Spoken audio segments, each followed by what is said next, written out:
Hello दोस्तों, मेरा नाम मनोज कुमार। आज हम आपको 10th क्लास मैथ एनसीईआरटी की प्रश्नावली 12.3 का 7वां क्वेश्चन सॉल्व करेंगे। 7वां क्वेश्चन हमारा आकृति 12.25 में ए बी सी डी भुजा 14 सेंटीमीटर वाला एक वर्ग है। ए बी सी और डी को केंद्र मानकर 4 वृत्त इस प्रकार खींचे गए हैं कि प्रत्येक वृत्त 3 शेष वृत्तों में से 2 वृत्तों को बाह्य से रूप से स्पर्श करता है।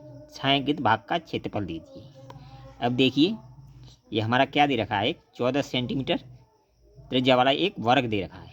इसकी जो त्रिज्या है वो 14 सेंटीमीटर है, यानी यहाँ से यहाँ तक कितनी है 14, और यहाँ तक कितनी, यहाँ से यहाँ तक कितनी होगी 7, और यहाँ से यहाँ तक भी 7।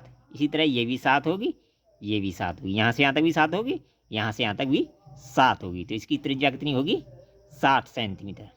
यानी इस वृत्त की जो त्रिज्या है, वृत्त की जो त्रिज्या है वो कितनी होगी 7 सेंटीमीटर, और वृत्त की भुजा कितनी रखिए 14 सेंटीमीटर। तो वृत्त की हमारी त्रिज्या कितनी आएगी 7 सेंटीमीटर।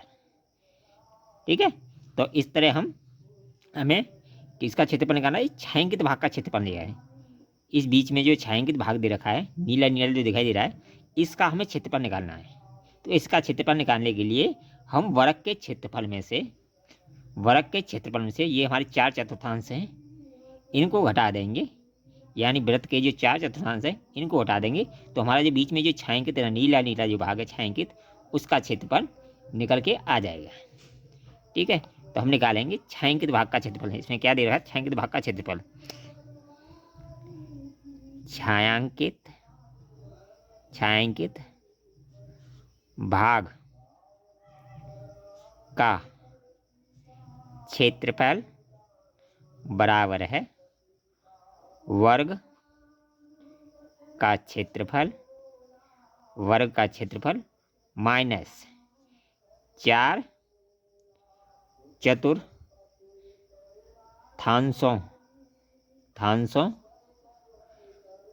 का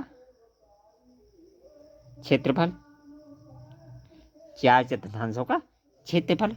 और वर्ग का क्षेत्रफल क्या होता है, वर्ग का क्षेत्रफल होता है भुजा का वर्ग।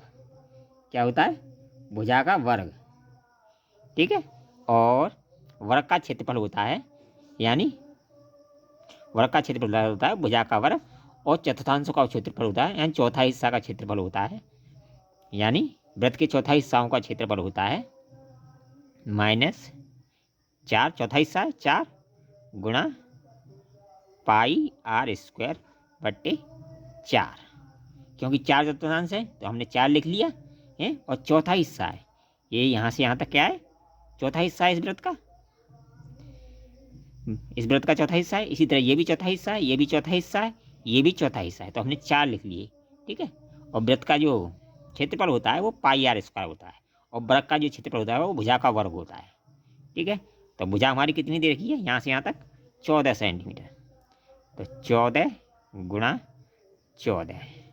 ठीक है, माइनस 4 से 4 हमारा कैंसिल हो गया, पाई का मान 22/7 हो गया, और आर हमारी कितनी होगी यहाँ से यहाँ तक 7, तो 7 गुणा 7। ठीक है, अब देखिए 14 और 14 का गुणा करेंगे तो ये हो जाएगा हमारा 196, माइनस 7 से 7 कैंसिल हो गया, और 22 सत्ते कितना होता है, 22 सत्ते होता है 154।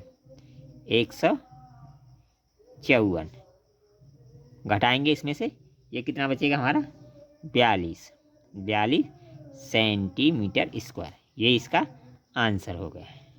ठीक है, हमने क्या किया, छायांकित भाग का जो क्षेत्रफल निकालने के लिए वर्ग के क्षेत्रफल में से जो 4 हमारे चतुर्थांश हैं उनको घटा दिया, तो हमारे अंदर जो नीला नीला दिखाई दिया उसका क्षेत्रफल निकल के आ गया। ठीक है, अगर वीडियो पसंद आए तो कमेंट कीजिए, लाइक कीजिए, शेयर कीजिए। ऑल द बेस्ट, फिर मिलेंगे न्यू वीडियो में।